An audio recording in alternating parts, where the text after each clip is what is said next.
What is going on, everybody? Welcome to the Locked In Sports Podcast. It is a bright Monday morning. I'm William Block, joining you alongside, as always, Mr. Luis Barranco. Luis, I mean, you got a fresh chop. It's looking clean this Monday. How you doing? How's your weekend? Long weekend. Not gonna lie to you. Went to the Morgan Wallen concert on Saturday. Incredible. I did see that. I mean, you were texting us, and then on Instagram, yeah, I saw he wore the retro Marlins jersey too. He wore a retro Marlins Dontrell Willis jersey. Talk about a ball knower. Like, wore that. Great concert. I mean, he sang all the hits. 3-hour concert. Highly recommend if he comes to your area. You should definitely go when he goes to Wrigley. I think it'd be a good concert for you to go to.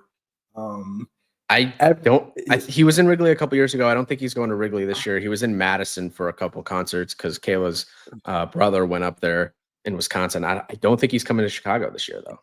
You see, y'all listen to Morgan Wallen, you and Kayla? Or Kayla listens to Morgan Wallen? No, we're not really big into country, but her brother likes country. You're not into Morgan Wallen. I've never heard you listen to country music before. I'm into Morgan Wallen. You don't know that. I listen to Morgan Wallen all the freaking time. I feel offended. Like, I have all of his albums downloaded. Okay. All right. Fair enough. I work out to Morgan Wallen. I get looked at completely differently out here because I'll be listening to Morgan Wallen and people are like, what the hell is that music? And I'm like, it's country music. I'm sorry that it's not Bad Bunny or it's not house music. That's everything they listen to down here. But regardless, I can't get into okay, I take that back. I can get into country music. I got to be in a very specific mood. Typically summer, golfing or on the lake, but just in my day-to-day, it's a little rare. Maybe like driving windows down in the summer country music, but it's a niche. And for me, at least, I don't know, not super into it. It's baseball music. It is. Yeah, it is. I will say something about Saturday. I think every MLB team was represented at this concert. Like, it was like box standard. Everybody had the same hat. Guess what hat it was?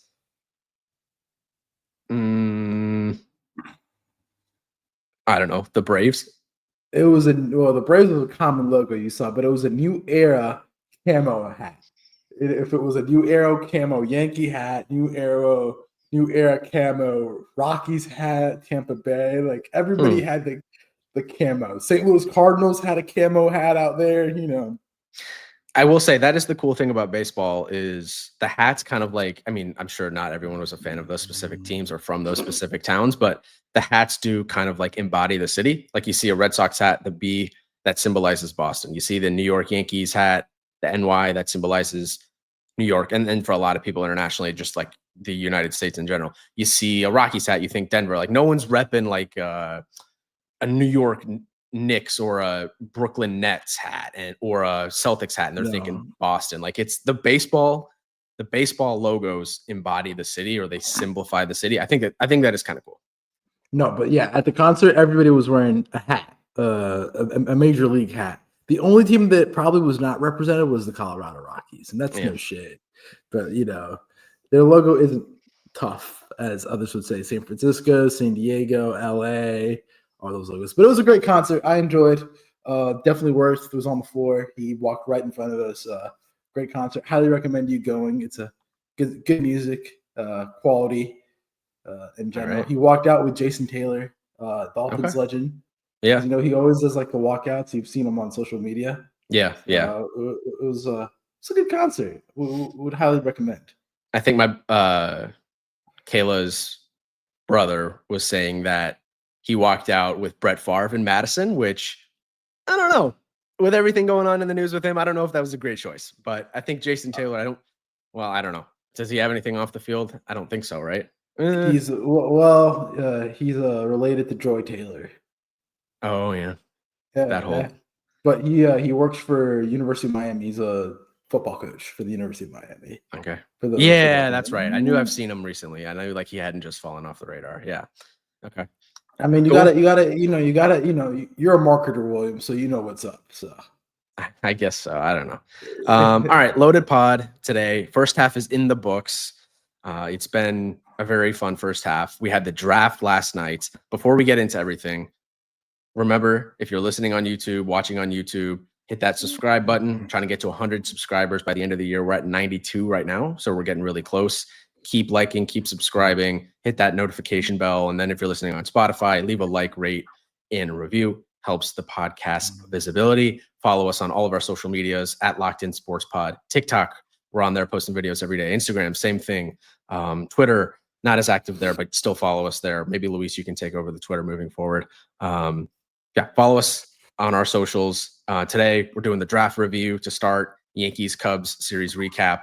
Then we're going to be talking about the MLB weekend in general and some kind of general first half takeaways and thoughts. And then on Wednesday or Thursday, when the next pod drops, we're going to be doing our full MLB trade deadline preview. Going to be recapping the All-Star game and Home Run Derby, and then also giving some second half storylines we're watching, second half predictions, and things like that. Nonetheless, Luis, I know you were super tapped into the draft this year. Me, not as much. I was kind of an observer on the sidelines, but it was yesterday evening. I was at the lake eating pizza, but I was following it a little bit on my phone. And then obviously when I got home, I checked out the picks, but I know you were tapped in a little bit more than me this year. So let's just go. Let's start talking about draft. So you were doing pizza on the lake on one of the biggest nights of the year? Well, okay.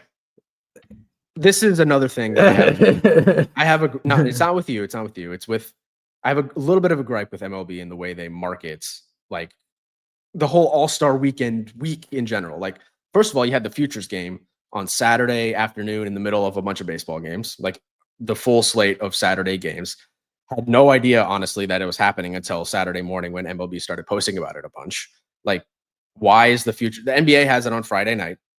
And it's everyone's. I mean, if you're an NBA fan, it's easy to tune in and watch. It's on the big networks, TNT or whatever, ESPN, and MLB just kind of hides it on Saturday. How do you expect to grow the game and get people excited for the next generation of players when you have the Futures game in the middle of a regular MLB Saturday?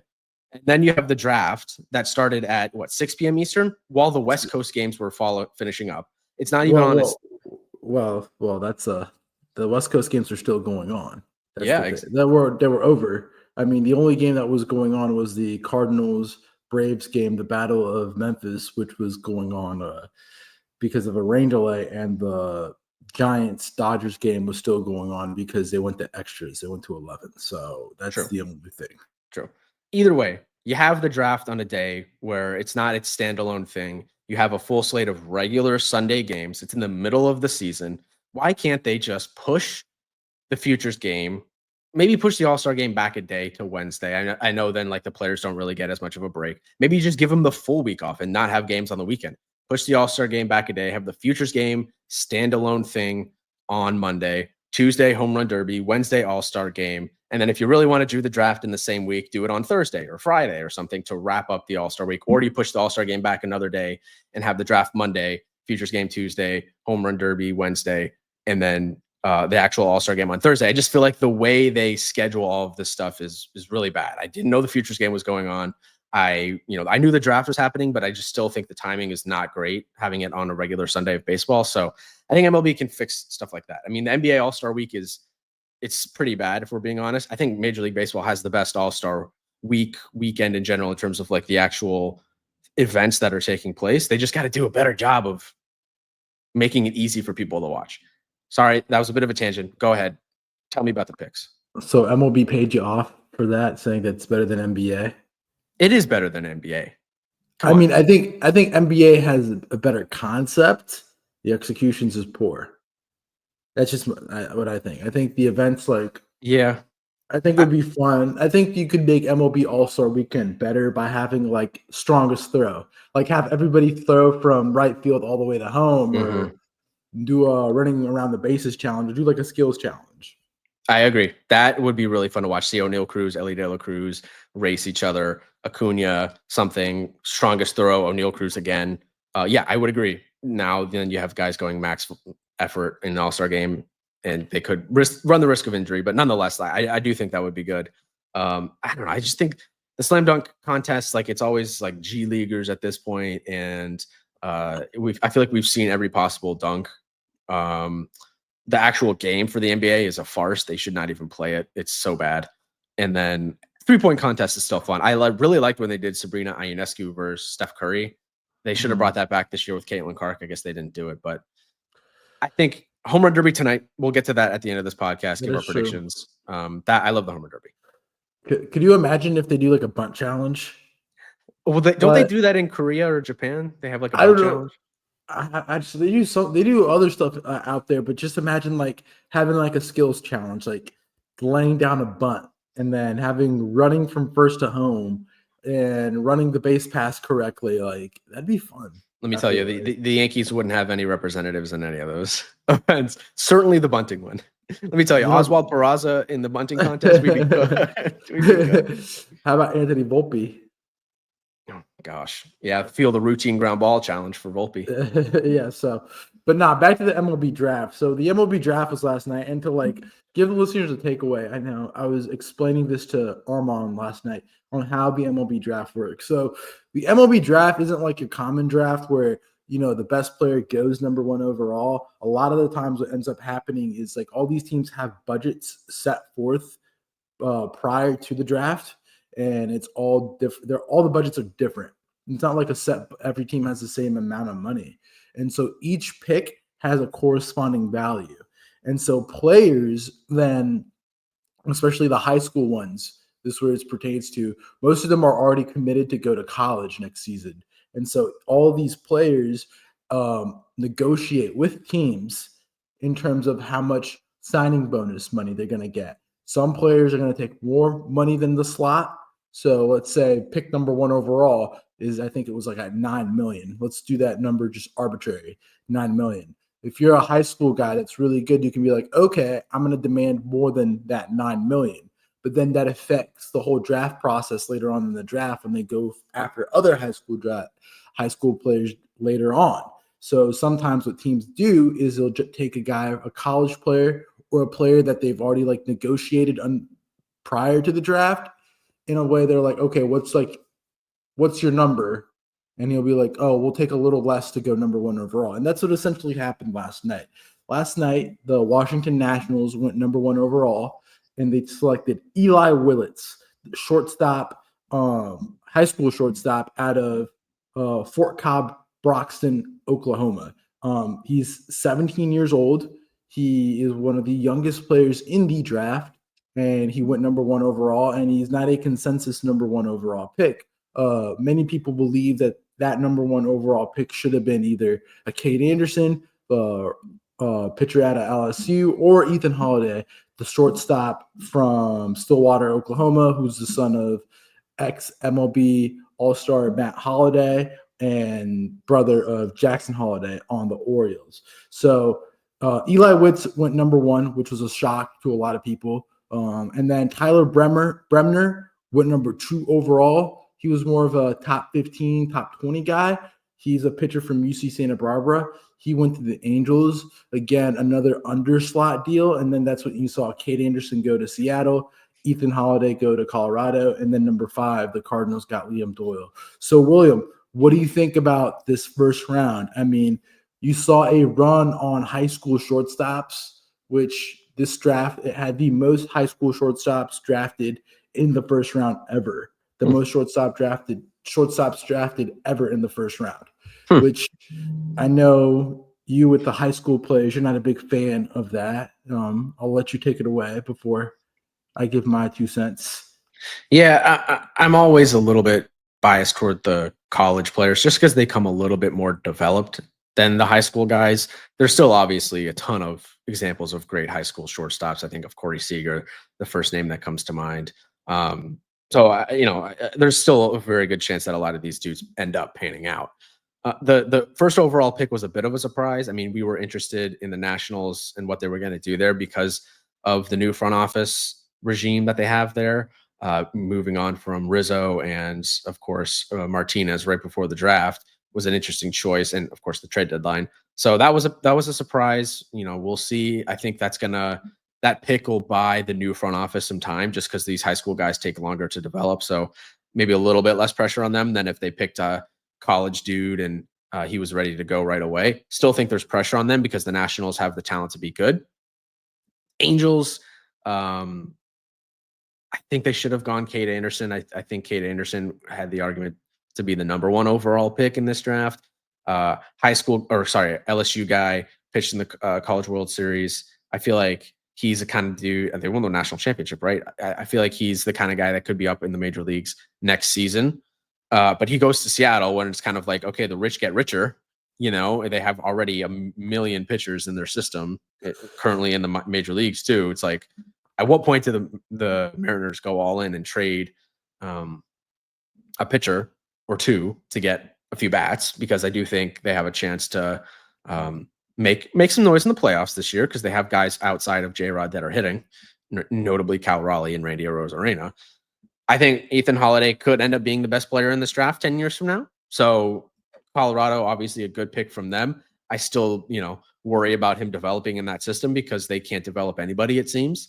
And it seems like they're behind a lot in terms of the way they approach their development. A lot of their approaches are pretty antiquated. Just reading the tea leaves from other rival GMs, they seem to think Colorado kind of an unserious player development system. We'll see. I mean, obviously, as a hitter, you love playing in Coors. So I think it makes sense, of course, for them to go hitter there. And they very good chance they got the number 1 overall talent at number 4. And then, Liam Doyle to the Cardinals. I think that's a good pick. Another lefty arm from college. And then you also had 2 guys.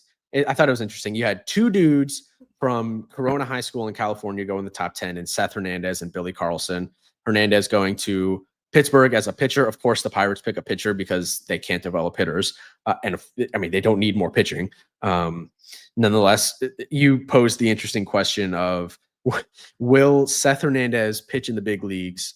Or when Seth Hernandez makes the big leagues, will Paul Skeens still be on the Pirates roster? And I would say probably not. He won't be. And then you also had Billy Carlson from the same high school going to the White Sox. He's a high school shortstop. Huge run on high school shortstops there in 8 through 10. And then you also had 2 guys from Oklahoma, high school dudes, shortstops, go in the top 10 as well. So great year for high school baseball in Oklahoma and California, I guess.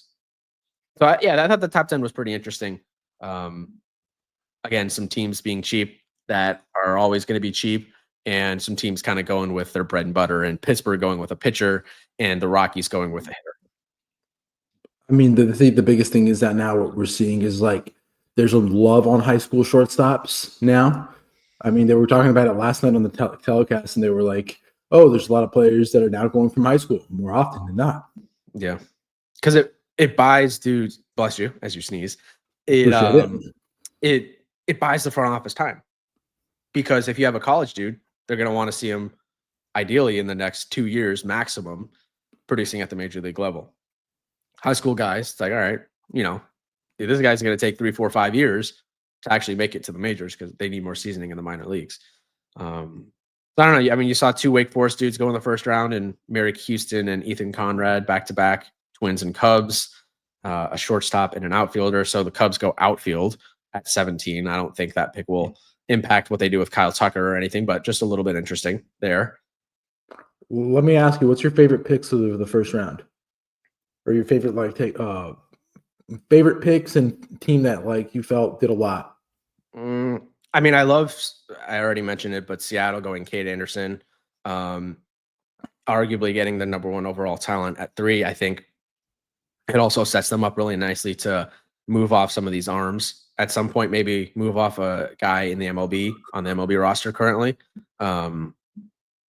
Because, now they have a guy in their system coming up that could be ready next season. Again, I mentioned Colorado. I like what they did. I think the Yankees didn't have a pick. I like Philly's pick. The Yankees did have a pick. It was a compensatory. But it was still a pick, William. Let's. Okay. So they had, it wasn't a compensatory pick. It was a competitive balance pick. Got Dax Kilby, shortstop from high school in Georgia. So, we'll see. He was picked 39th overall. Another dude that's going to be in the system for a long time. I was going to say, I like the Phillies pick with Gage Wood, the pitcher from Arkansas. He threw the no-hitter in the College World Series against Murray State. Should have been a perfect game, or could have been a perfect game. I thought that was a good pick.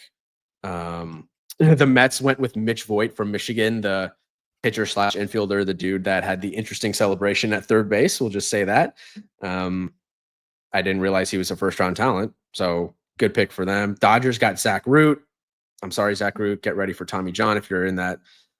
Dodgers, just kidding. Maybe I'm not kidding. That Dodgers pitching development system seems to get those dudes injured left and right.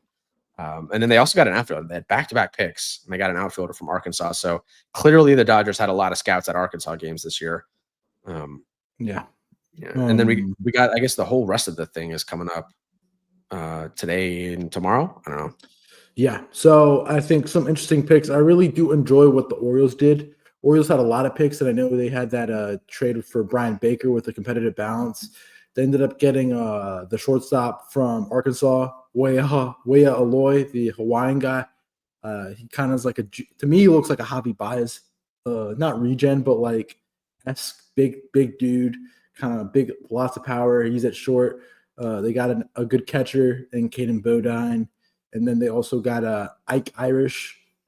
Again, they just went pretty much BPA the whole night. I enjoyed what the A's did. Jamie Arnold. At one point, Jamie Arnold was in the mix to be a top 5 pick at FSU, and they got him at pick 11. And we know how bad that system is with pitching, that like they getting a pitcher in his caliber who can be pretty freaking good in the next 2 to 3 seasons. I mean, that's a good start for the A's. Other notable picks, Caden Kent, Jeff Kent's son, was picked by the Yankees from Texas A&M. He's a shortstop, so he'll be in the Yankee system now. Cam Leiter went to the Dodgers. He's related to Mark Leiter Jr. and the whole Leiter family. So those are some interesting picks. I mean, MLB is one of those. The MLB draft isn't like the NBA or NFL where you'll see the player next year in the majors. It's more of a delayed gratification thing. Like you have to wait a couple years to make your assumptions. Like it's really rare. Like Paul Skeens is really rare of a case to happen where the player just shows up the next season. Chase Burns is also a rare case. Like we can finally start making returns and start making assumptions about the 2022 class. And still, a lot of those guys in that 2022 class from the MLB draft, of the Jackson Holliday draft, aren't up yet. So it's for more of a 5-year thing when you look at the Major League Baseball draft. Yeah, it's a very long-term thing. And maybe that's why it doesn't have as much fanfare. I mean, that is why it doesn't have as much fanfare as the NBA or NFL drafts, where you see those guys, of course, at the highest level the very next season. You also had another dude from Corona, California high school. He went in the compensatory round, Brady Ebel. He got picked by the Brewers, another shortstop. Good Lord, that team was insane. They had 2 shortstops picked in the first round of the draft. They had 3 players total. And I just quickly Googled it, and the AI overview of Google says they did not win the state championship. CIF Southern Section Division I title. It says they did not win that. They won the Boris Classic Championship, whatever that is. But good Lord, I mean, can you imagine coming up against that team? Whew. Can you imagine that? Yeah, that would be something else. I mean, that'd be really fun to get the opportunity to play against a team like that. I'm sure there were a million scouts at all of their games. Hey, imagine you're a pitcher and you strike all of them out. Like that'd be, pretty great. But I mean, it's high school. Again, it takes a lot of time. And I mean, we were talking about it off pod recently about how high school arms don't really translate that well. Yeah, we're more. It kind of seems like the trend is certainly favoring the college arms now versus high school. I mean, obviously Paul Skeens, Chase Burns now. A lot of, Scooble was a college dude. So a lot of these dudes, and certainly early on in the first round of the draft, it seems like it's kind of trending toward the college arms. It's in terms of bats, it seems like it's an even split. Like there's just really depends on what the front offices think. It's not like they favor one or the other at this point. Well, I think the bats thing is just depending what your timeline is. I mean, you could do like the Cubs a couple years ago and they went Schwarber in advanced college prep bat, or a lot of times now it's drafting a shortstop from out of high school. Mm-hmm. Like shortstops are the new meta position. It's like athlete positions coming out of high school recruiting. Like, if you just get a shortstop, develop him, and put him up in the majors. I mean, you saw guys that are like 17, 18 years old get drafted. Like the guy that the Reds drafted, oh my God, that dude looked like a kid. I was like, Jesus. Yeah, because the shortstop is quite often the best athlete on the field. So even if he doesn't pan out as a shortstop at, throughout the minor leagues and then eventually into the majors, you can slide him over to second base. He could probably play some third base too. You can slide him into the outfield somewhere. Like, it's a very versatile position. Like, you're not going to go out and pick a high school second baseman. Like, if you're playing second base in high school, your arm probably isn't the strongest. Certainly when it comes to like playing at the major league level, you're not going to go out and pick, I don't know, a high school first baseman that's not hitting 100 bombs, and it's not like 100, but a ton of bombs in a season. So I think it makes sense. Honestly, it's typically the best athlete on the field. What do you think about the local product, Ryan Mitchell going? We had a local product. Yeah, Ryan Mitchell going to the Cardinals. What high school did you go to? Houston. Really? Yeah, I sent you tape on him. It's a guy from Houston. I sent you tape on him. Yeah, I watched him. When did he go? He went last night, second round, 55th. Wow, he ended up going first round. Okay. Or second round, sorry. Yeah. To the Cardinals. So all these Cardinals have Liam Doyle. I wonder how he feels. A Tennessee guy and a Houston high school guy. Like, I wonder how he feels about that. Like, that was our biggest rival in high school, in terms of baseball. Not like all sports, but they were the best. The second, us and Houston were the two best baseball programs in Memphis. So, and they had Matt Cain. He went there, the guy from the Giants. One of the great Giants pitchers on those good Giants teams. Now, I guess they got another second round pick. We'll see what happens. I mean, I was watching the tape. Seems like it might be a while for him, just in terms of he's got to work out some things with his swing. He's a Georgia Tech commit. I wonder how he feels, a Tennessee guy, because I know he is a Memphis fan. I don't know what his collegiate baseball team is. But, Memphis. Yeah, he can't stand Tennessee. So Liam Doyle and Ryan Mitchell. I'll text him right now. I'll see if he responds. And see if Ollie Marmol too. Like how is he really feeling about it? But regardless, as we move on, I mean, that was enough draft talk. I mean, I know you haven't watched much of it. And again, the rumors were with the Nats that they took an underslot deal with Eli Willits, and with the whole regime change was that they were Mike Rizzo was a scouting guy. And the hot rumor that they said on ESPN telecast, because I don't have MLB TV. Somebody wants to plug me up with MLB TV, more than welcome to. They said that that Rizzo was going to draft Ethan Holliday, one. But I offered to give you my password to MLB TV, by the way. Okay, regardless. But the new guy at GM is a analytics guy. And the analytics move is, you take a guy number one, underslot deal, and then you fill out your rest of the draft. Remember, it's not just one pick. There are some gems later on in the draft. Like, a lot of the players in today's MLB aren't drafted in the first round, like the really good ones. Like, think about it. Tariq Skubal wasn't a first round pick. Yeah. It's a crapshoot, honestly. The Cardinals, also picked Tanner Franklin in the competitive balance round. Another Tennessee pitcher. Okay, so Alden, he already responded. He said Doyle is going to be a beast, and we really needed the pitching. So I agree with that. They needed the pitching. I guess he doesn't have an opinion on the high school guy. My thing with Liam Doyle is I don't know if he's going to be a solid. He needs a little bit of work. I mean, he has a high floor because I think he'll be a great closer if it doesn't work out, because that fastball is just incredible. But I mean, there's a lot. Like, I feel like this year there wasn't like a slam dunk type of first overall pick. Like, years ago, it was like the Jackson Holliday, Drew Jones, Paul Skeens, Dylan Cruz. Drew Jones. We were getting into fights about that one, you and me. You were a Holliday guy, and I was a Drew Jones guy. He's still an A-ball. He's hitting. He's got a 655 OPS in A-ball this year, man.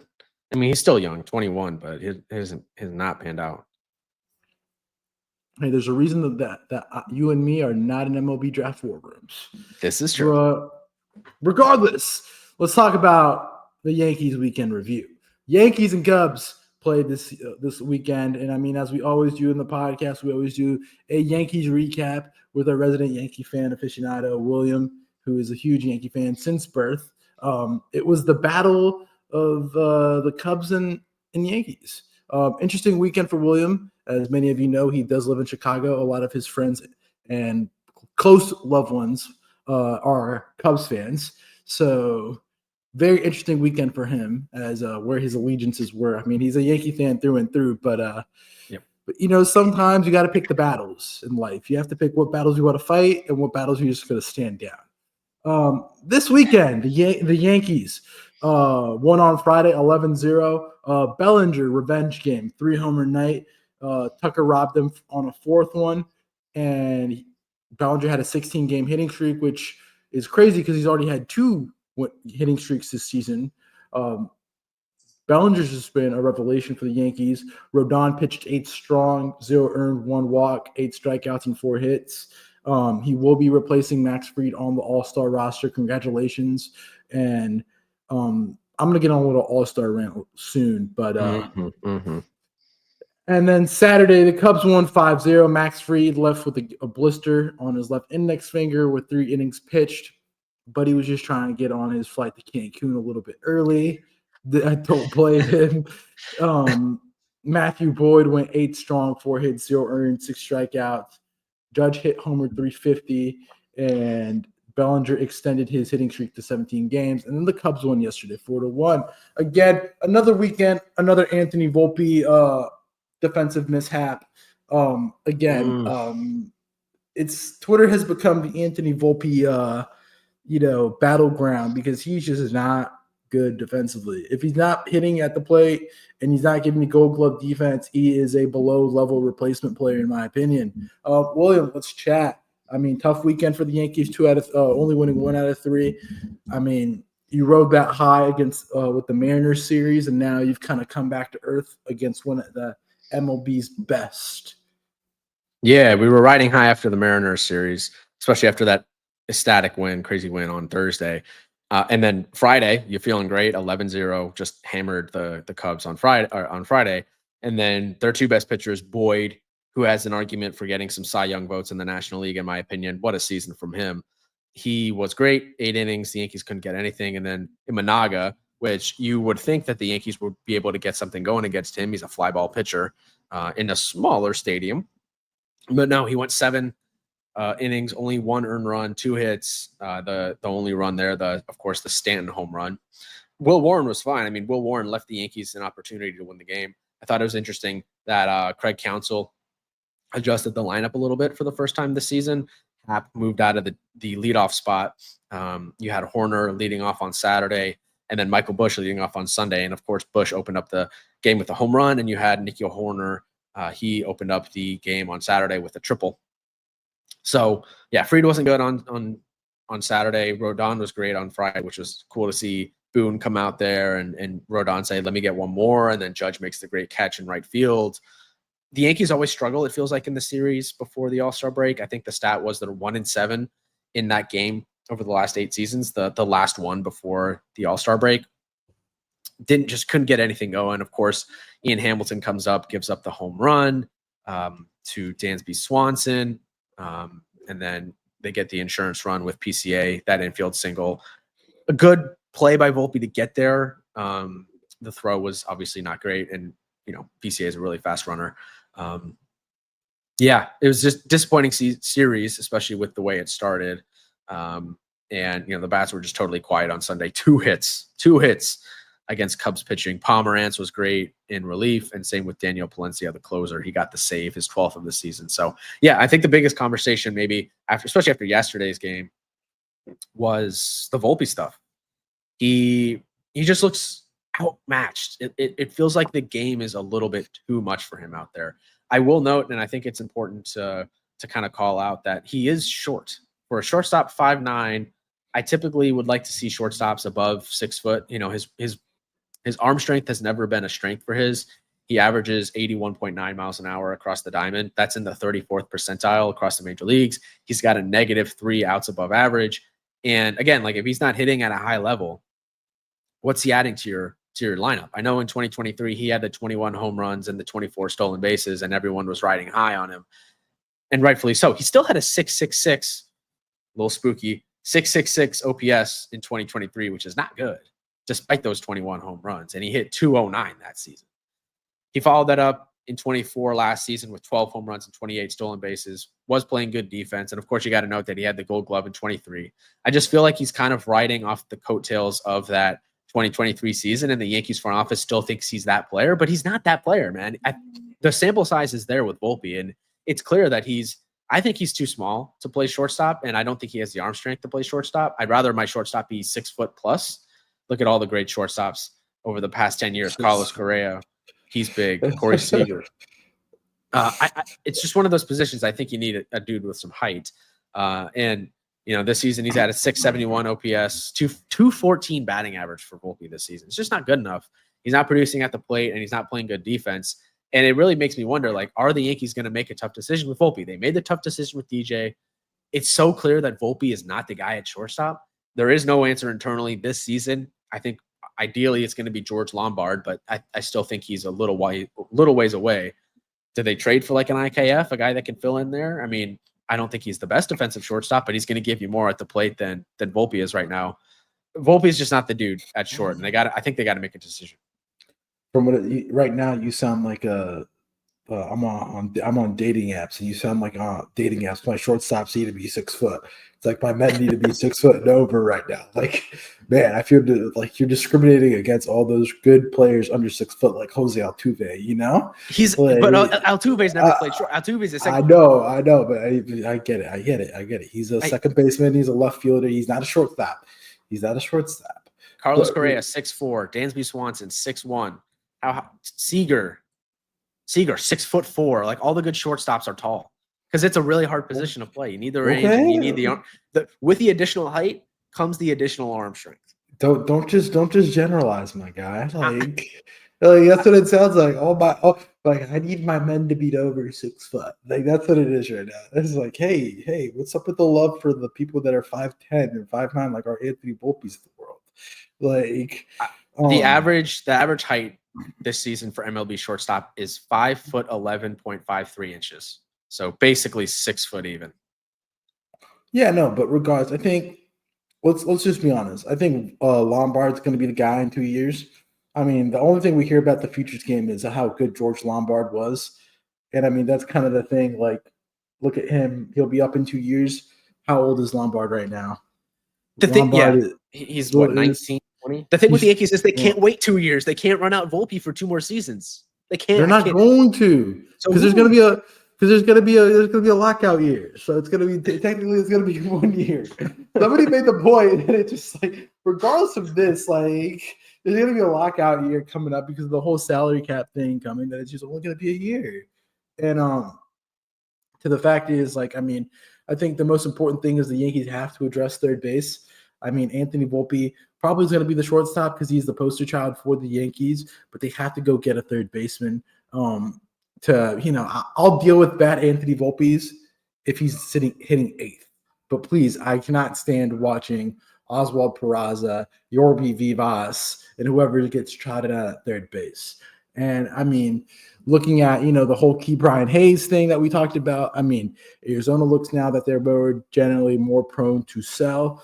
But I mean, the price is just going to be so high that I just rather just go get an IKF. Just go get IKF, trot out IKF day to day, and build a mega pen at this point. I mean, we kind of expected this out of this weekend against the Cubs. I mean, the Cubs are probably top 3 team in baseball. Top 2? Top 3 to 4 right now. Yeah. I still think they need some help in the rotation, but Boyd and Imanaga could be a really good 1-2 in the playoffs. They need a righty arm. I wanted to say on the Hayes thing, that clip that we posted has been getting some engagement, and I feel like the Yankee fans have chimed in. There's been a lot of people in the Suarez camp. There's been a few people in the Hayes camp. I just want to say, would you want a left side of the infield with Anthony Volpe and Eugenio Suarez defensively? We've seen for years what the Yankees what has killed the Yankees in the playoffs. Think of Game 5 in the World Series last year. It's defense. You have the Dodgers essentially saying they want to see the Yankees play the Yankee way. They want to see the Yankees beat themselves defensively. Defense wins championships. I know Hayes is not a great hitter. You throw him into the Yankee lineup, I feel like he's got to be a little bit better than what he's doing in Pittsburgh. And I know we have a good defender in Peraza already, but Peraza is genuinely one of the worst bats in Major League Baseball. Hayes is at least a step up above that. I know Suarez hits bombs, but we already have right-handed power, and we already have enough strikeouts in the lineup from the right-hand side of the plate with Judge and Stanton. Do we really need essentially another one of those players? I'm telling you, if it was Suarez and Volpe in the playoffs, if we even make the playoffs, on the left side of the field, Yankees fans would go crazy watching them play defensively. I'm just saying.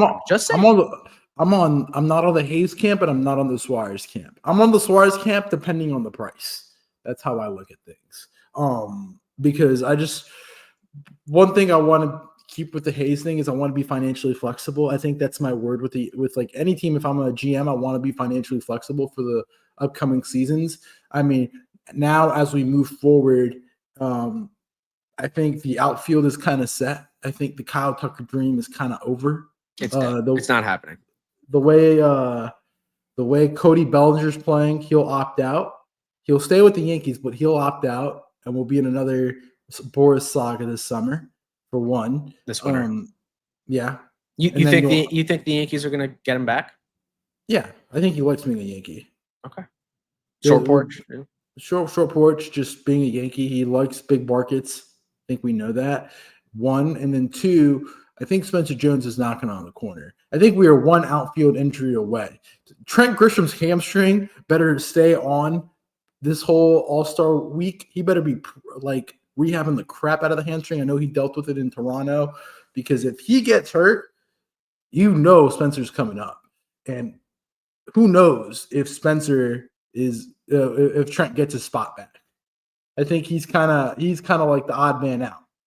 It is another high strikeout guy. He has cut down actually on the strikeouts when he's been up in AAA. And yeah, I feel like every time I open Twitter, it's Spencer Jones, another home run. Like, he's crushing AAA. So yeah, I could see there being a tough decision. I think, it's been refreshing to see Jason get some consistent playing time. Would have loved to see him leading off this weekend. He didn't lead off on neither games on Saturday against lefty pitching, and they lost both of them. And they lost both of them. And I know he's not the best from the right side of the plate, but and he didn't play on Saturday. He's not the best from the right side of the plate, but I feel like he should just cut the switch hitting and just learn to hit lefties as a left-handed bat. Now, let me just ask you a question. If you're Cashman and you have all these guys right now in the outfield, would you call up Philadelphia and see what their price is for one of their arms? And you'll be like, I'll give you a Trent Grisham in return? The thing is, Philly needs bullpen help. That's the number one need for Philly. I mean, Williams has been lights out lately. Do you trade one of the pending free agents, though, in the bullpen? The Yankees, I probably not, because the Yankees desperately need every bullpen arm they can take right now.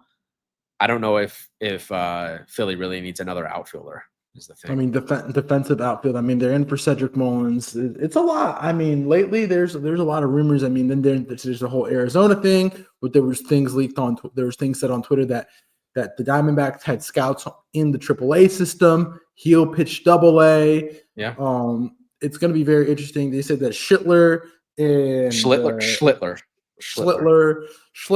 and Jones are the players that Arizona wants, which, if that's the price, I'm not picking up the phone. I'm not even calling them, because I just think that's just way too much for whatever 3 months of Gallen and Suarez are. Like, you can't trade one of the top three in Lombard, Jones, and Schlittler for a rental. The only way you trade one of those guys is if you get a MLB producer with years of control, and I'm talking like J-Ram level.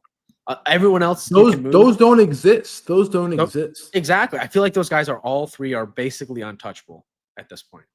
I think the most untouchable is Lombard. I think I'll sound crazy to say this, but I think the only dude that I would entertain would be calling up Minnesota for Royce Lewis. I know he's always hurt, but if you're able to get him on a cut price value deal and you put him at third and you just magically fix him injuries wise, you put him in bubble wrap and you fix him up, I think that's a good thing. I think he could be a really good player. He is athletic, a little younger too. It's just It's just the injuries and at the plate. Yeah, the injuries are a concern with him. I mean, I don't know. I feel like, and we'll do our trade deadline preview as we mentioned on Wednesday or Thursday of this week. I feel like there's going to be a surprise at the deadline. I feel like there's going to be a big name that no one's expecting that gets moved. I don't know who it's going to be. I don't know. I have a feeling about that. Let's load up the clip. Byron Buxton. Byron Buxton's hitting great right now. Minnesota's not going anywhere. Time to sell high, my guy. It's, you're clearly down in the division. You're not going to win the division with the Tigers ahead of you. You're not going to win a wild card with how the AL East is. That team's not going anywhere. Pablo Lopez is out for the foreseeable future. Royce Lewis can't stay on the field. You're basically pretty much holding the team up by just Byron Buxton. Might as well get a high return for him. It sucks trading the face of the franchise, but it's time to move on and usher in the new era of Twins baseball. Yeah, those young guys, they have a good farm system. The only thing with Buxton, he's 31, historically has struggled with injury. Yes, he's having a career year this year and he stayed healthy, which has been great to see. He's at $15 million, though, per season over the next, after this year, it'll be 3 seasons. He's under contract through 2028. He'll be, so that's 3 years. So he'll be like 34. Do you really want to be paying Byron Buxton that money when he's 34, 35 years old? I don't know. Contractually, Minnesota is so screwed, dude. I mean, look with Correa, they have another aging superstar that they're paying $30 million a year, $33 million a year for the next 4 seasons. And then the vesting options start in 2029. You got Byron Buxton, an aging superstar. That Correa contract is horrible. I'm telling you, it could feature in our MLB worst contracts draft tonight. And Correa is definitely opting into those options. Like he is they're tied to performance incentives. I think he has to play like a certain amount of games for the option to vest. Oh, he'll play them. He'll definitely play them. Like, we'll see.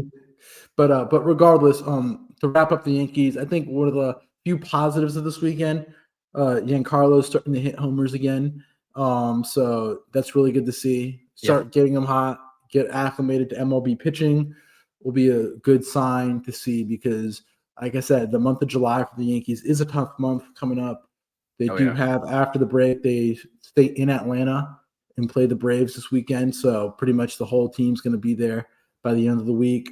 Then they got Toronto, and then they get Philadelphia and then Tampa. So better play great because it's tough sledding coming up. Going to Toronto again. I hate playing in Toronto. That's sneakily one of the toughest places to play. And I feel like the Yankees always struggle there too.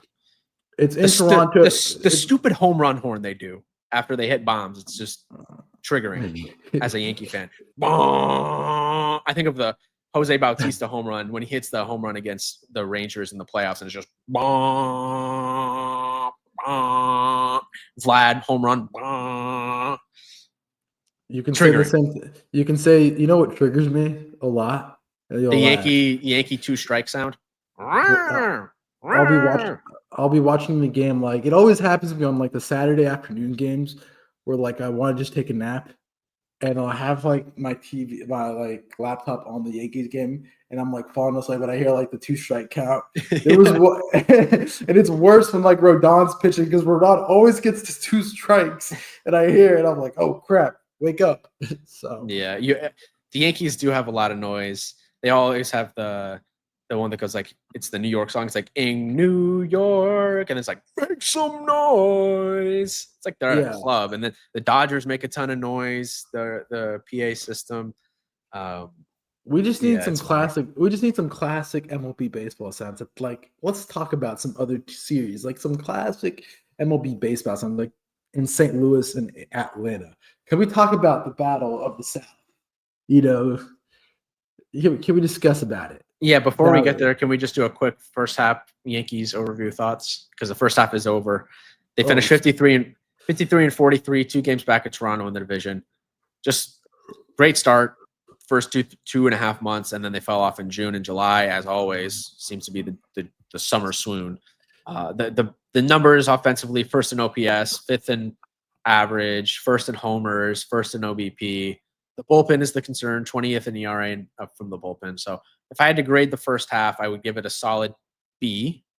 I think there was C plus B. There was some uncertainty heading into the season with the Cole injury, the heel injury, the Stanton injury. lot of injuries heading into the season. I feel like if you had told me at the middle of March that the Yankees were 10 games over 500 heading into the All-Star break, I'd probably take it. I still, this team is in no way a lock to make the playoffs. Fangraphs gives us an 88% chance to make it. We'll see. They got a tough July, and they got some major moves they got to make at the trade deadline. So, and then after the deadline, they come down to Miami and play the Marlins, which I think is like the biggest series of the year. So you better go to one of those games. I will attempt to if I can get a ticket in my hands. It's easier to get a Morgan Wallen ticket than to go see the Yankees. So, fair. But no, let's talk about it. Battle of this MLB review of the week. We're going to talk about these series and just talk about a little bit about their first halves. Start with the Battle of the South. I mean, we talked about Alden's Cardinals. Let's talk about it. St. Louis versus Atlanta. A weird game yesterday where there was a lot of rain delays. That game finished up at like 9 o'clock at night. It was like Sunday night baseball. Like the first round. Makeshift Sunday night baseball, yeah. So the Braves won Friday 6-5. Saturday, Braves won 7-6. And Sunday, Cardinals won 5-4. Sonny Gray went 3 yesterday. 1 earned, 5 strikeouts. Did not come out after the rain delay. Ronald Acuna, unfortunately, will not be hitting in the home run derby tonight. Matt Olson will be replacing him. I mean, typical Braves. Braves are dead. Really bad just first half for them. We'll see what they do at the deadline. I mean, rumored to be moving maybe Raciel Iglesias, which I think that has to happen. I think the return's going to be so much for a reliever. And then Marcell Ozuna. I mean, DH power bat would help a lot of contenders. So I feel like the Braves have to make some moves. And then St. Louis has been a quiet surprise. Really, really excited to see what comes out of them after the break. Want to see what happens in the development of a Mason Wynn, Victor Scott. Maybe we see a little bit of JJ Weatherholt at the end of the season. We'll be interested to see if they can actually push. I mean, the Central's kind of a deadlock at this point. Tough that they only got 1 this weekend, but I've been quietly surprised of the Cardinals this year. Yeah, Sean Murphy had a good weekend, 2-homer night on Friday. He hits one 437 feet. The other was 440 feet. Acuna went 3 for 5 in that game. And then Saturday, the Braves won again. Acuna hit third for the first time in his career and hit a home run in his first at-bat because that's kind of just what he does. Sean Murphy, another 3-run homer in that game. That essentially won it for the Braves in the 8th inning that happened. And then, the weird game yesterday. But in terms of first half overview for both of these teams, like the Braves are 12.5 back in the East. They're out of it. The Cardinals are 6.5 back in the Central, so they're probably out of it. In terms of wild card standings, Cardinals are only a 1.5 games back. The Braves are 9.5. The Braves are out of it. The Braves need to sell. The Cardinals, I think they'll probably be somewhere in the middle. They might just stand pat, maybe move an arm that's a pending free agent, but quietly surprised by the Cardinals season being 5 games over 500 at the break, considering like our expectations for them heading into the season. They had one of the lowest win totals over under in the National League. I went way under. I picked them last in the division. I just didn't see it. And there was, the rumors with Arenado and Helsley and that they were going to trade all those guys. So good season for them. I think they'll probably just, like I said, be net neutral at the deadline and try to make the wild card. If they don't make it, so be it. But they do have a chance. And if they're gonna try to buy, I think it would have to be for another starter in that rotation. Yeah, we'll see what they do. Staying in the Central, the Brewers had a 3-game sweep of the Nationals. I mean, the Nationals were looking ahead towards the draft. Nationals were already in Cancun or Atlanta. I think National Super Bowl is tonight. Home Run Derby, James Wood. Tonight is your Super Bowl. You saw James Wood prepping for the Home Run Derby. Brewers won 8-3 on Friday. Saturday 6-5, and then Sunday 8-1. Freddie Peralta was incredible yesterday. 6 2/3, 3 hits, 1 earned, 1 walk, 7 strikeouts. Brewers are only a game behind the Cubs, so for as big of a start, of the Cubs had this year, the Brewers are right there on the tail. And to all the rumors that Freddie Peralta could get moved, I don't think he's getting moved. I think the Brewers are going to be buying guys like those Andrew Vaughn, Gavin Sheets types of players. You know, Adrian Hauser types. I know I'm just listing out ex-White Sox, but I think that's the type of player that they're going to go for, and I think they're going to give Chicago a run for their money. Now, where I clearly do have a big problem, Jacob Misiorowski was the all-star replacement after 5 career starts. I understand he's one of the most electric pitchers right now in the game. He does have a 100-mile-an-hour fastball, but there are way more deserving guys ahead of him. Christopher Sanchez, who is on my fantasy team, I understand a little bit biased, but Christopher Sanchez has been one of the best pitchers in the first half of the season. He has a ERA a shade over 2, and he was not named. For a guy who's pitched the whole first half in the majors compared to a guy who just came up five starts ago. And I understand where I clearly have an issue is players are clearly getting selected, and then they're like, okay, I don't want to go. If that's just going to be how you're going to roll, just say that you're not going to play the All-Star game. Just put it on the ballot or remove yourself from the ballot. But that's the problem is that then you face issues with incentives and everything, but like it's taking away, a lot of opportunity for pitchers like Christopher Sanchez to go. I did read that they offered 12 other pitchers to go to the All-Star game and they declined. So I do feel that's an issue that needs to be worked out, where I do feel like something has to happen with contracts so there's not bonuses involved. But man, it's getting to a point that it's a problem that players are actively declining the All-Star game. I know you want to spend time with your family, you want to get ready for the second half. Baseball is a grind, but like being an All-Star is like, and I'm going to sound a little bit like a boomer, and it's going to remind me of my elementary, middle school days. But being an All-Star is not a right. It's a privilege to be an MLB. It's a privilege to be an MLB All-Star. Like it's not every day that you get to become an MLB All-Star. And the thing is that your peers and the fans that watch the game have selected you to be an All-Star. Like take a little bit of of grace. Take the honor, and if you're legitimately hurt, say that you're hurt. Like Max Fried is hurt. Well, a lot of it is because for the pitchers, that's where most of the replacements came.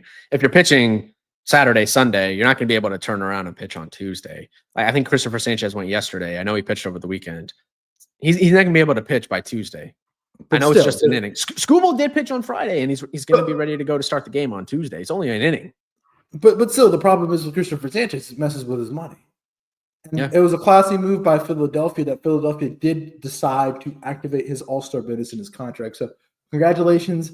I think it was like $250,000. Go buy yourself a Urus with that money. Go buy yourself that new Lambo.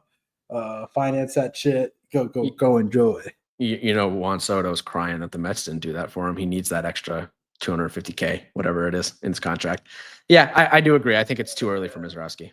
And you know what's crazy about it? I'm gonna sound a little bit crazy, but I think this is actually a good thing that Juan Soto's not going to the All-Star game. Ooh, why is that? Because I do feel like he's kind of been in the spotlight. Like think about from last year. Like playing in New York is not no easy order. Playing in New York is a tough sell for a lot of people.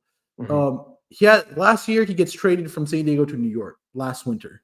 Okay, he plays a year in New York. The Judge already has a lot of screen time, and he's playing next to Judge. The Yankees are on a tear. He hits the homer that make the World Series. That's pretty much he's playing baseball from around spring training in February of 24 all the way to of 23 to October of 24. My dates are all wrong, but he's playing a lot of baseball.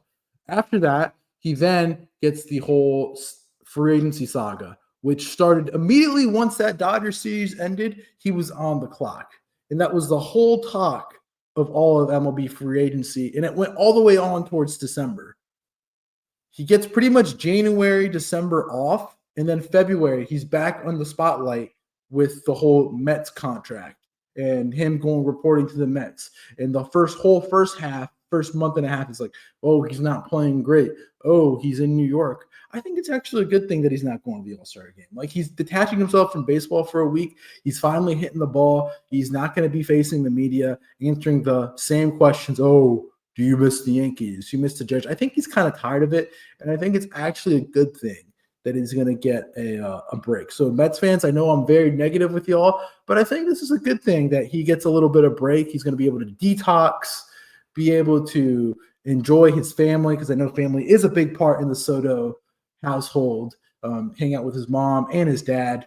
So yeah, and get re-energized and ready to go for the playoff run. I mean, the Mets have been struggled lately, so I think it'll be a good thing. So not being in front of all of MLB media will be a good thing. Okay. I think that's a good take. I mean, I can see it too. On that Brewers National Series, the Brewers swept the 3-game set. They swept their homestand of the Dodgers and the Nationals. Andrew Vaughn has been crazy for them. When he played 53 games this season with the White Sox to a negative 1.3 FWAR.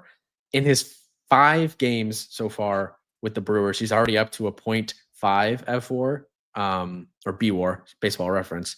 He's hitting 429 with a 1.500 OPS, 313 OPS plus. I know it's super small sample size, but he's been killing it. A lot of clutch home runs or clutch hits for him.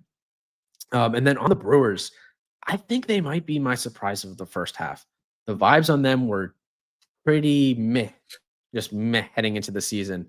And they're 56 and 40, 16 whole games over 500 heading into the All-Star break. They're knocking on the door of the Cubs. They're only a game back. And I know Cubs fans, they won't admit it, but they're probably a little bit nervous about this Brewers team because they've had the upper hand in that rivalry over the past few seasons. And the thing with the Brewers is you can make the argument they're one of the, if not the best run organizations in all of baseball, given the financial capacity that they have, the way they approach spending in free agency. They don't spend. They trade guys away. Think of it. Josh Hader, they traded away in 2022. They didn't make the playoffs that year, but they finished 10 games over 500. 2023, the first year without Hader, full season. Devin Williams steps into the closer role. They win the division. Of course, they lose in the wild card game. They don't make a deep run in the playoffs. And then 2023, that offseason, they trade away Corbin Burns, their best pitcher. They still win the division. Unfortunately for Brewers fans, they lose again in the wild card series, but they won 93 games last year, won 92 games in 2023. This year at the All-Star break, they're 16 games above 500 after losing Willie Adames, their shortstop, in free agency. They lose Devin Williams in the offseason, their closer. McGill steps in. Joey Ortiz has been playing shortstop. He steps in, and one of the best teams in the league, 16 games over 500. Who would have thought that? If you look at the full season standings, they're the 5th. They have the 5th best record in all of baseball right now, and no one's talking about them. But they could win this division, man. I'm telling you. Andrew Vaughn's coming over and all of a sudden like turning into prime Babe Ruth. Who would have thought?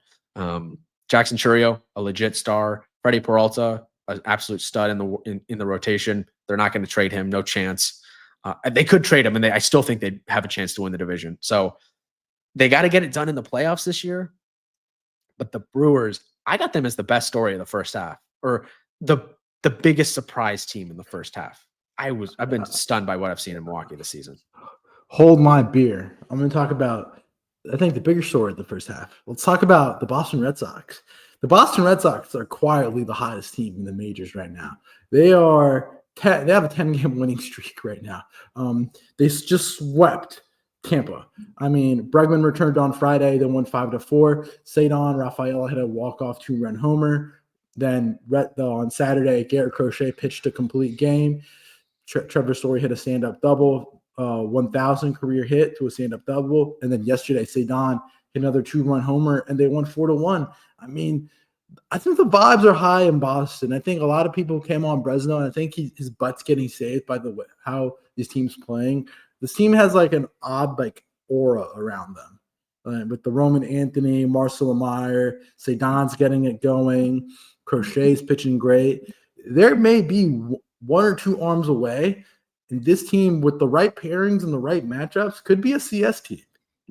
They got to get arms. Yeah. They got to get arms. We talked about the tough stretch after when the second half begins. But yeah, they've had a total roller coaster over first half. They start out with the whole Bregman, Devers drama and not wanting to play third base. And then, they start out slowly, the pressure's on, whatever. They refuse to call up Roman Anthony for so long. They finally call him up. They trade Devers, which was arguably the biggest story of the first half. And they're still struggling after. And then they close out the first half on a 10-game winning streak, and they're right there in the thick of things. I mean, they're if you look at the standings, they're right there, man. They're 3 behind Toronto, and they hold the second wild card. They're only a game back of the Yankees for the first wild card in the American League. So they're right there. Crochet has an argument for being the Cy Young in the American League. I think given what we've seen from Skubal the past couple starts, everyone acts like Skubal is just going to run away with this thing. I actually think there could be a race. Skubal's obviously great, but he's not in a completely other stratosphere as what Garrett Crochet is doing right now. Garrett Crochet has been incredible this season. So very good chance he pushes for the Cy Young. Cedon's playing. I mean, dude, he's looked like a freaking MVP. You got Roman Anthony who's heating up. Marcelo Myers heating up. Trevor Story, like the last month, has been balling out. So the Red Sox are playing great baseball. I think they need another arm in the rotation if they want to make a deep run in the playoffs. But yeah, it's been such a roller coaster first half for them, and they've finished it strong. So I'm given the tough start to the second half in terms of schedule. They're a team to circle on your MLB TV and watch them. Roman Anthony's hitting 341 in the month of July. Great fantasy pickup by me. I'm just saying. He's heating up. So let's keep it in the East. You want to talk about some Jays action? Let's talk about the Jays out in Sacramento. Yeah, let's do it. Talk about it. How do you feel about those Jays and those A's? I mean, A's winning 2 out of 3. Blue Jays won 7-6 on Friday night. Vladdy got career hit 1,000. Nick Kurtz hit homer 16. But then Saturday, A's won 4-3, and then Sunday, A's won 6-3. I mean, Nick Kurtz has been on absolute tear since May 20th. His OPS is 558, and he has been on a heater. He has hit since June 15th. Guess who leads the MLB in home runs? Nick Kurtz. With 12. Wow. Over the past month, Nick Kurtz is first in homers, first in runs, first in RBIs, first in ISO, first in barrel percentage, second in slugging, second in WRC plus, and second with weighted on base average. At 22 years old, the A's have a future superstar first baseman. And I know I had this conversation the other night with one of my buddies who is a diehard A's fan, and he's like, it's tough because they'll win 10-0 one game and then they'll lose the next game 11-0. And you know what the A's remind me of? They remind me of those We Believe Warriors, those run and gun Warriors back in the late 2000s, where they would they would put up 110 points, but they would give up 111. That's just going to be A's baseball. And with there's a clear plan for them building into the new ballpark in Vegas. And I think, yes, the A's record is awful right now, but their record does not indicate like the strides that they've made this season. So I'm giving a passing grade of a B- for the first half. And of course, the Blue Jays have exceeded expectations. Blue Jays get an A. They're first going into the break at 55-41. Nobody would have thought this before the season. Did they have the potential? Yes, but shout out to their development team with guys like Erdy Kermet, Addison Barger. They've been playing really good ball, and their pitching staff has held it together. So passing grades for both of these teams, again, good job. The Jays did the Yankees a favor by not winning the series. They lost both weekend games when the Yankees lost, so thank you for that. Agreed on the A's. They have so many power bats in that lineup. They're 7th in home runs despite being 16 games under 500 at the All-Star break. I think they have the flexibility to move a guy like a Brent Rooker who's going to be older by the time this team is, in theory, going to be trying to compete when they move to Vegas. So they move him and, like guys like Nick Kurtz, Soderstrom, kind of be the power bats in that lineup. I don't know. Do you believe in the whole timeline thing? I do agree that Nick Kurtz can be a superstar in this league. Interesting incident in the Sunday game of this series. You had Davis Schneider, and this is a product of the small stadium, the AAA stadium they play in, similar to what the Rays what happened with Aaron Judge earlier in the season in Tampa. You had Davis Schneider hit a home run, clearly fair, at least in my opinion, it looked fair. they rule it foul, they review it, and still rule it foul, despite it looking pretty clearly to be fair. Same thing happened with Aaron Judge in Tampa earlier this season. Should have been a home run, but because they play in minor league stadiums, the foul pole is shorter than what we're typically seeing in the major leagues, than what we typically see in the major leagues. So manager John Schneider comes out arguing, naturally defending his player. He gets tossed. And then he has to make the long walk to the outfield because they don't have their clubhouses aren't in underneath the dugout. They're out in center field. So he makes that long walk out to center field. He gets tossed. And then in the same at bat, David Schneider hits an actual home run. Very, very clearly fair. But I do think it's a little bit of a joke that these teams are playing in minor league stadiums this season. It's kind of embarrassing for Major League Baseball, if we're being totally honest. Schneider got robbed of a home run, but then hit an actual one. So I thought that was cool. That was kind of a ball don't lie moment in that series. But yeah, I like the A's future. Maybe they have a good second half. They're one of the more disappointing teams of the first half in terms of record. I think we had them pushing for a wild card. They're not going to do that, but maybe they can. Yeah, they've had some good performances that have kind of made up for a disappointing season, I think.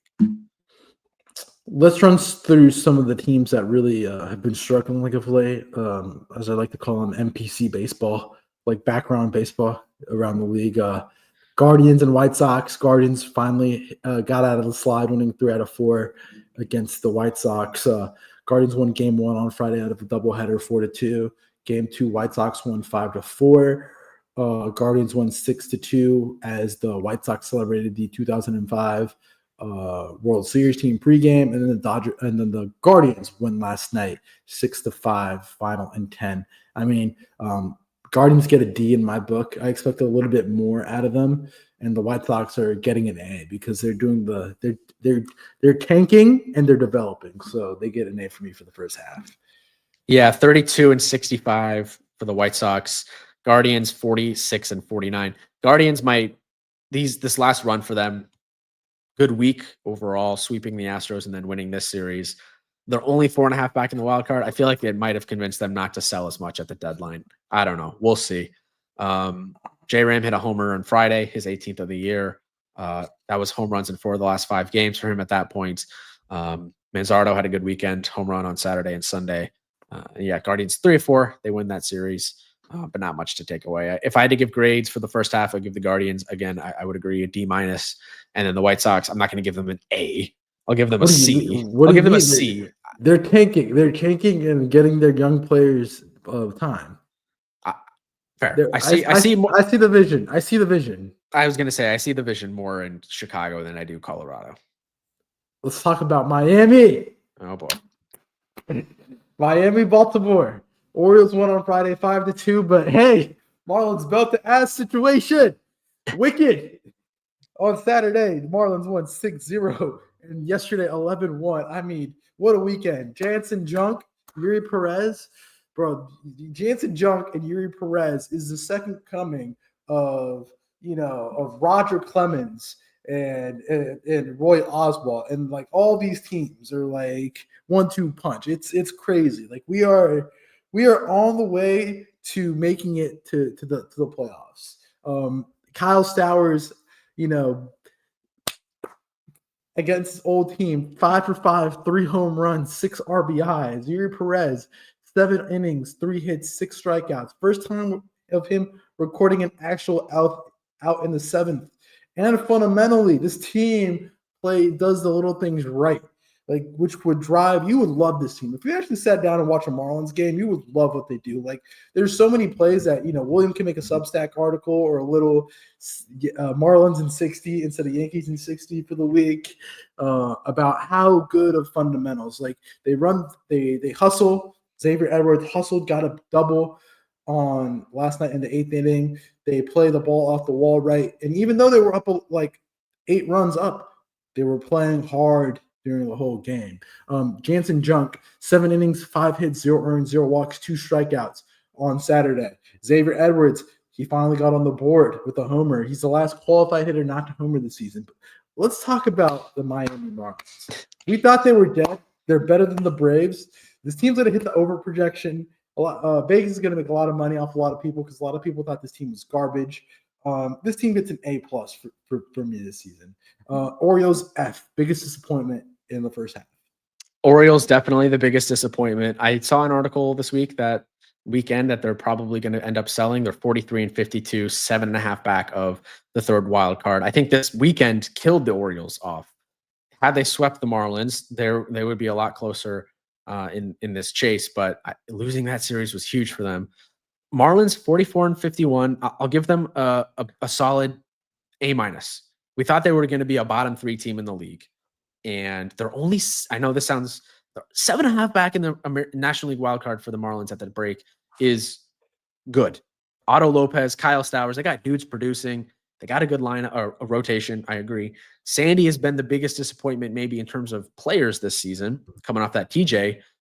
Maybe they just hold on to him and see what they can do with him in the second half. And I mean, I agree. Maybe they're not necessarily out of this thing. It's a bunch of dudes that the casual fan has never heard of, but they're playing good ball.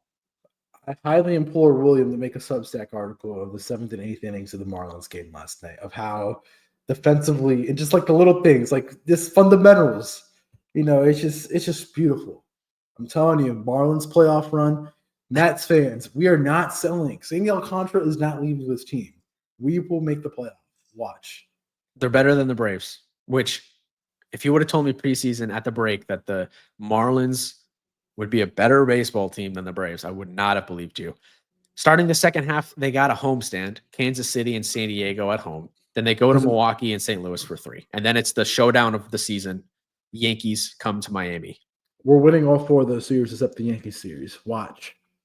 Oh, they'll win the Yankees series. No, they won't. Yeah. Depends who they get matched up on. Yeah. I mean, Edward Cabrera is dealing with some injury, but regardless, let's move on. Colorado, Cincinnati, Reds win 2 out of 3. Rockies won 3-2 on Friday. Reds won 4-3 on Saturday, and Reds won yesterday 4-2. Terry Francona got win 2,000. Reds average C. Rockies, I mean, C, because did I expect more? No. Did I expect more? Yeah, probably. Did I expect less? Yeah, they're just kind of just mid. So who? The Rockies? Rockies, yeah. They're on pace to be the worst team in Major League history. They're 22-74. F- for the Rockies. They've been so bad, unbelievably bad. I can't give the Rockies F- if I give the Orioles an F. The Orioles are a bigger disappointment than the Rockies. Yeah, you could have seen the Rockies being completely terrible in comparison to the Orioles. That's fair. The Reds are kind of exactly where I expected them to be, honestly, like hovering around 500. They are 50-47, 2.5 back of the third wild card spot. They're in the hunt. They should have swept this series. They did a good job with the walk-off on Saturday. Victor Vodnik blown save, number 4 of the season. The Reds probably won't make the playoffs, but they'll be close. I think the biggest story from this weekend was Terry Francona, win 2,000, 13th manager of all time. So he gets one step closer to Cooperstown, and the Reds open up in New York against the Mets and then at Washington to start the second half. So C-ish, B maybe minus for the Reds, and then an F- for the Rockies for me. Are we killing the Reds after the Mets series? Maybe. I'll be curious to see what they do at the trade deadline. They'll probably not do anything. That's kind of what I'm thinking. Seattle, Detroit. Detroit got swept by the Mariners 12-3 on Friday, 15-7 on Saturday, and 8-4 on Sunday. Talk about homer parade for all the Mariners. Cal Raleigh got a 2-homer night on Friday.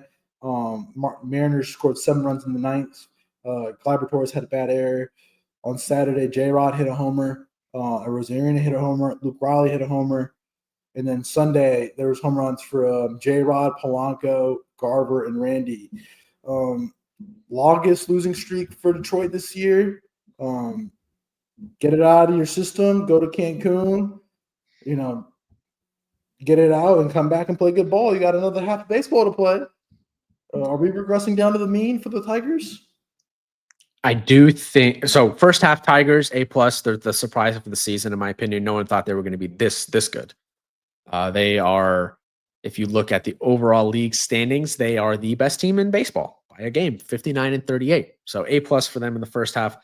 I do think they will regress a little bit in the second half. I think the lineup might take a break, cool off. Does it matter? No, because they're 11 and a half games up in the Central. Really, what they're playing for in the second half is home field advantage in the American League, which I think they could still probably walk away with. They're 2.5 up of the Astros, who are in second place in that league right now. The Yankees are 5.5 back. That's what the Tigers are playing for in the second half. The division's wrapped up. And then if you look at Seattle, Seattle's a fascinating team. I mentioned them a little bit earlier in the episode, but they had an interesting week. They got swept in New York, but then they go to Detroit and the Tigers, the best team in baseball right now. Cal Raleigh is having a historic season. I think that the Mariners are one of the more interesting teams to watch in the second half because, especially at the trade deadline. But this season, they have guys outside of J-Rod that are producing. You mentioned Cal Raleigh. He's having a career year, best catching season we've seen. You have Randy Arozarena, who's been on fire lately. And then you have J-Rod, had a home run in all 3 games of this series. He's up to 17 on the season. He's up to 14 on the season. You know he's going to have an MVP stretch in August because it's second half Randy Arozarena, second half J-Rod. That's what he does. He looks like an MVP in the second half. In the first half, he struggles. They have one of the better pitching staffs in the league. They statistically haven't been great pitching, but you know that Luis Castillo, George Kirby, Brian Wu, in my opinion, should get some Cy Young votes this season. So I'll be curious to see what they do at the deadline. If I gave Seattle a grade, it'd probably be like a B for the first half. They're in the third wildcard spot right now. Let's see what they do. They got Houston and Milwaukee to start out the second half. So a tough stretch for them, a huge series in the division. They could cut down on the Astros lead, which is 5 games right now. And then Detroit, as I mentioned, A+. But I'm fascinated with Seattle in the second half. Mets and Royals. Mets won 2 out of 3. Mets won 8-3. On Friday, Cody Singh got returned with 4 innings, 4 hits, 2 walks, 4 strikeouts. Mets won 3-1 on Saturday. Lindor had 200 career stolen bases on Saturday with a Shota homer. And then the Royals won yesterday after Carlos Estevez blew in the 9th. They won 3-2. Nick Lofton walk-off single. Sean Manaik, 3 1/3, 7 strikeouts, 1 earned run, 0 walks. I mean, Mets get a B+. Good job by the pitching lab. And the Royals, they get a B for me. Royals kind of left a lot to be desired. Kind of another disappointment on the first half. Good rotation, good pen. I know injuries haven't helped with Cole Reagans and everything. Lineup just isn't producing. So, yeah, I give the Mets a B. They're 55-42 in that second wild card spot. They're a half game back of the Phillies, so we could see a good division race there. And then agree. I think the Royals are one of the more disappointing teams, honestly, of the first half. They finish the first half 47-50. As we mentioned, the Central race is over, and they're 4.5 back of the third wild card. I think they should sell.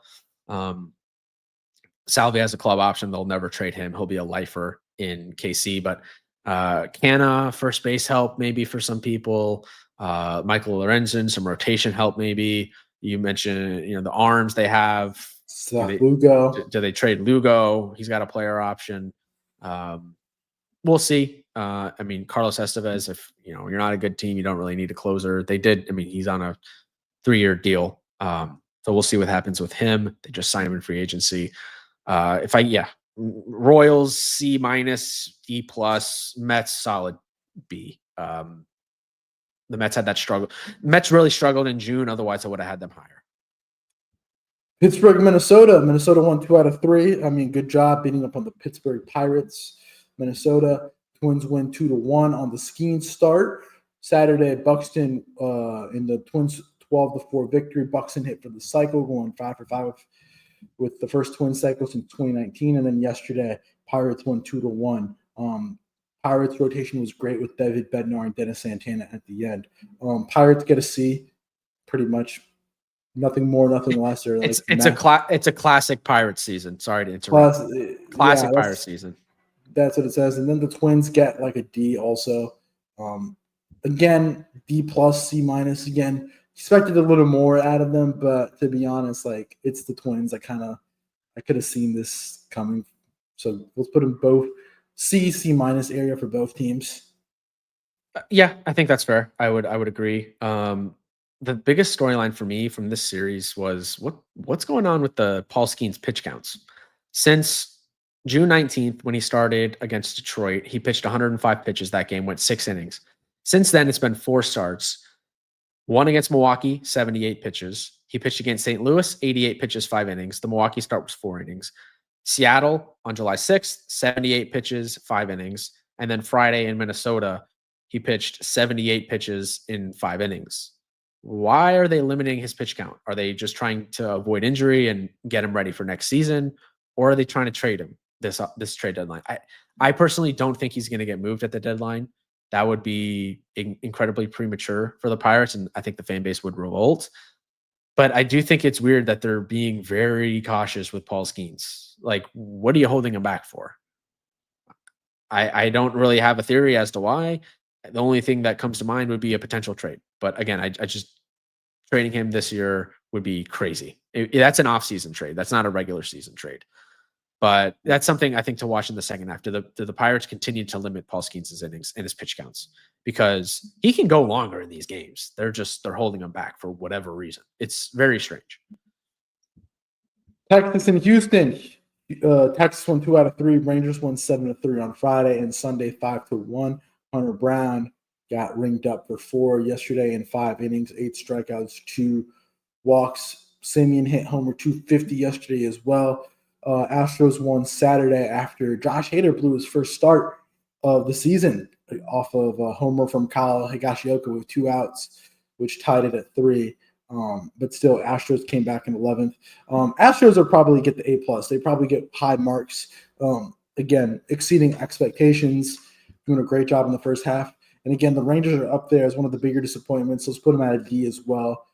Expected the Rangers to be more in the thick of the AL, but unfortunately their bats have been asleep, and they currently stand 8.5 out of the division, and they're in the mix for the wild card, but they got to go up against the Rays, the Red Sox, the Yankees, and the Mariners are in front of them. So barring a big run, I think it's a disappointing season for Texas. Eovaldi, 7 2/3 innings pitched with 1 earned run on Sunday. All-star snub for sure. You mentioned Hader blowing his first save of the season. In that game also, Brian Abreu gave up a run in the 8th, another solo home run. Adolis Garcia crushes the Astros. He had homers in, I believe, all 3 games. I know he had homers on Friday and Saturday. Sorry, I might have butchered that, but he had a really good weekend. But yeah, A for the Astros, and then like Rangers just got to learn how to hit. They're only 3.5 back, so I don't think they're completely out of it, though. They're not dead, but if they have a bad week, they could be dead. That's the only issues with Texas. Yeah, I think that's fair. I think that's kind of where they sit. I'll be curious to see how they approach the deadline. They need a bat, as we mentioned. Arizona versus the Angels. Arizona lost the series as the Angels took 2 out of 3. Angels won 6-5 on Friday. Darno walked it off with a single, and then the Angels won 10-5 off of against the Diamondbacks. Suarez hit 2 homers. Trout hit a homer. And then Sunday, D-backs won 5-1. Trout hit RBI single 9-5. Again, Arizona is expected to sell by rival executives.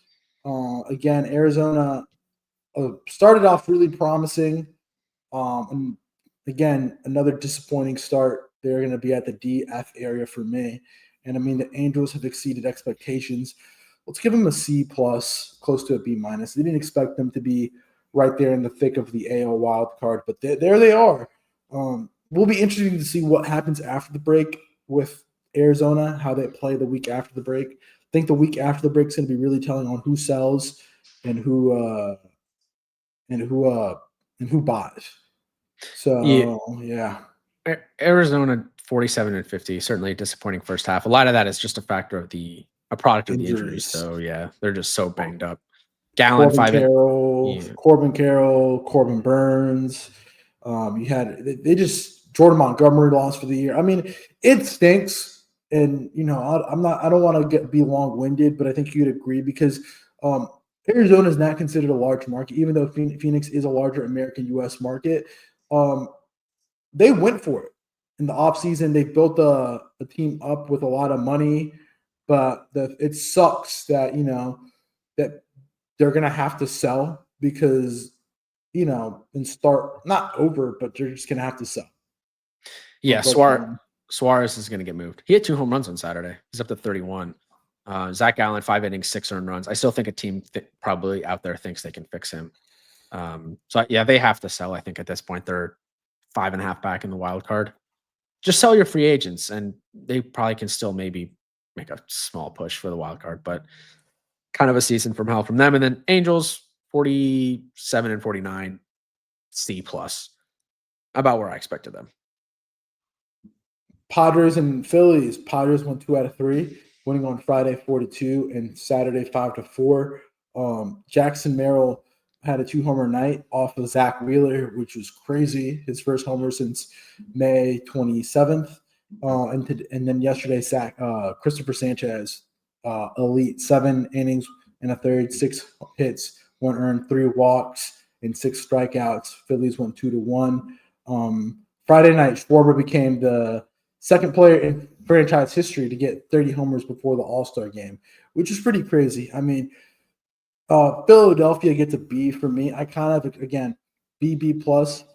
Yes, they are first in the division, but I kind of expected them pushing 60 games in the 60 win mark. I mean, they're loaded talent-wise, great pitching. They have pretty much everything. All they need is pen help. And again, I think they're a really, really good team. I just kind of expected more out of them. And San Diego gets a B plus. I mean, started out promising, but they've kind of tailed off a little bit. But hey, they're still in the thick of the wild card race, and they're second in the division. So we'll be interested to see what AJ Preller does at the deadline. I mean, they always buy at the deadline. They always have some crazy trade that they'll do. And same thing with Dombrowski. I expect Dombrowski to go get one of the bigger priced arms. I mean, there's a rumors that the Twins are going to look to move probably Griffin Jacks, Johan Duran. I'll say it on Wednesday, but I'll say it now. I think it's safe to say that one of the higher priced arms will end up in Philadelphia. It's a lock. Or you wanted me to get crazy with it? What if we see a 3-team trade? All right. Philadelphia sends one of their top pitching guys, like a Andrew Painter or one of those. They send him to Boston. And then Boston sends Jarren Duran to San Diego. And then San Diego sends one of their big bullpen guys to Philadelphia. Or something of that nature. It would make sense. I mean, the Padres definitely need a left fielder, and the Phillies desperately need bullpen help. The Phillies cannot let their starting pitching off the hook with how bad this bullpen's been. They got to get a lockdown closer. They have to. The Phillies have the best rotation in baseball. They have just so much pitching depth that they frankly don't need like that much pitching depth. Make the move. I agree. That would be a cheeky 3-team trade. Just do a little cheeky 3-team trade. Let's see how it goes. But yeah. And then finally, Dodgers, San Francisco. Dodgers won 2 out of 3. Dodgers stamped their 7-game losing streak on Saturday, winning 2-1. Ohtani pitched 3, 1 hit, 1 walk, 4 strikeouts. The Friday Giants went 8-7. Willie Adames hit a triples alley homer. And I mean, biggest news of this is that Rafael Devers is dealing with a disc injury in his lower back, which has limited his production since joining the Giants. Will be interesting how the Giants come out of the break. Again, another team like in the same boat with the Padres, B- area. Dodgers, I mean, I would give them a C, B+. I kind of expected out of this. Again, them being the second best team in the majors is shocking. They should be number 1 with that, monsters of a team, like the Avengers team. So Dodgers, I'm giving them an incomplete because the regular season literally does not matter for this team. All they got to do is get into the playoffs, and that's when their season starts. So for them, it's just about getting healthy. And then the Giants, yeah, I'd give them a solid B. I think they could have gone either way this season, and they're good. The Devers report was concerning though. The lower back disc injury, like that doesn't just go away. No. And they just traded for him. He's got that huge contract, basically $30 million a year for a long time. We'll see. That's certainly something to monitor. The The Giants left one on the table on Sunday. They lost in 11. Yamamoto, great start. Robbie Ray, solid start. But and then Tanner Scott blew the save, which he's been one of the more disappointing players. I think you can make an argument that the Dodgers should go out and get a closer if they want to make a move at the deadline. He blew a save in the ninth. Luis Matos 2-run homer, but then Freddie, Teoscar, and Pages all had RBIs in the 11th. Giants had an opportunity in the 10th to win it, but they didn't score. So they left that series on the table, in my opinion, and that was a huge divisional series. Now you got the Padres in second; they're 5.5 back, and the Giants are 6 back in that division. So Padres, Giants, that whole jockeying for playoff positioning in the wild card spots in the National League will be interesting in the second half. Will be interesting. Remains to be seen. That wraps up the first half. William, congratulations! It's another season. We've made it through one half. We don't want to kill each other's heads at this point of the season. So we've made it through. Second half will be a lot of fun. We got the trade deadline coming up really soon. All-Star game this week. Home run derby. Who you got winning the home run derby tonight? Oh my God, home run derby. Let's go Jazz. Let's go Jazz. Chisholm. I want to biased fan here. Biased Jazz Chisholm fan. I think Matt Olson has a really good shot this year too. I mean, he's at home. Matt Olson, my picks are Matt Olson, Jazz, or James Wood. One of those three. Yeah, that's fair. I've seen a lot of hate from the home run derby, like in terms of the lineup we have this season. I think it's maybe bad for the casual fan, but I love this lineup this year. We got Cal Raleigh, the home run leader, best catcher production season we've seen in a long, long time. O'Neal Cruz, it's 110-foot pit or 110 exit velocity. 110 exit velo home runs just day in, day out. He's might kill a kid in the outfield. Those kids need to be careful in the outfield when O'Neal Cruz is hitting. You got James Wood, arguably the best young power bat in the league. You got Matt Olson. Okay, that may be a little bit disappointing. He is a great power bat, but I would have rather seen Acuna. Brent Rooker, great power bat out in Sacramento that no one really watches or talks about. Byron Buxton having a career year, stayed healthy. Jazz Chisholm, maybe not necessarily known to be a home run hitter, but definitely has the pub with Jazz. And then Junior Caminero, another one of the great young power bats in this league. So I'm actually excited for it. Yeah. Definitely looking forward to seeing guys like Zach Gallen, Jameson Tyone, Jake Irvin, and Zach Lytle pitch tonight. Maybe you see a little rehab start, not rehab, but a little relief start from Jack Flaherty, JP Sears, and Bowden Francis tonight in the game. So they currently lead the league right now in homers allowed. So I can't wait to see them pitch out tonight. So and then All-Star game, I guess. What's your prediction? Who wins it on Tuesday? NL. Paul Skeens is going to be electric. NL wins it. I'm not picking MVP because MVP is a crapshoot. It's pretty much who has the biggest moment in the game. Yeah. Elias Diaz won it in Seattle.